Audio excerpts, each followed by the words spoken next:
महाभारत की कहानी कर्ण के जन्म की कथा। यह कहानी ऐसे योद्धा की जिसे लोग दानवीर कर्ण के नाम से जानते हैं। कर्ण पांडवों में सबसे बड़े थे और इस बात का पता सिर्फ माता कुंती को ही था। कर्ण का जन्म कुंती के विवाह से पहले ही हो गया था, इसलिए लाकलाज के डर से कुंती ने कर्ण को छोड़ दिया था। लेकिन कर्ण का जन्म कुंती के विवाह से पहले कैसे हो गया, इसके पीछे भी एक कहानी है।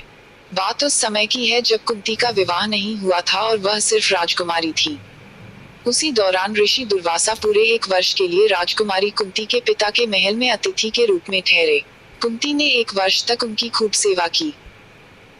राजकुमारी की सेवा से ऋषि दुर्वासा प्रसन्न हो गए और उन्होंने कुंती को वरदान दिया कि वो किसी भी देवता को बुलाकर उनसे संतान की प्राप्ति कर सकती हैं।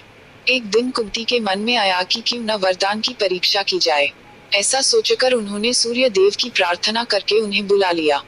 सूर्य देव के आने और वरदान के प्रभाव से कुंती विवाह के पूर्व ही गर्भवती हो गईं। कुछ समय बाद उन्होंने एक पुत्र को जन्म दिया जो सूर्य देव के समान ही प्रभावशाली था। साथ ही जन्म के समय से ही उस शिशु के शरीर पर कवच और कुंडल थे। कुंवारी अवस्था में पुत्र की प्राप्ति के कारण लोकलाज के डर से कुंती ने उसे एक डिब्बे में बंद करके नदी में बहा दिया। बक्सा एक सारथी और उसकी पत्नी को मिला जिनकी कोई संतान नहीं थी।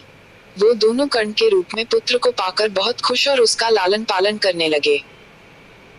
यही सूर्य पुत्र आगे चलकर दानवीर कर्ण कहलाए और कई वर्षों बाद कुरुक्षेत्र के युद्ध में 5 पांडवों के सामने वह एक शक्तिशाली योद्धा के रूप में खड़े रहे।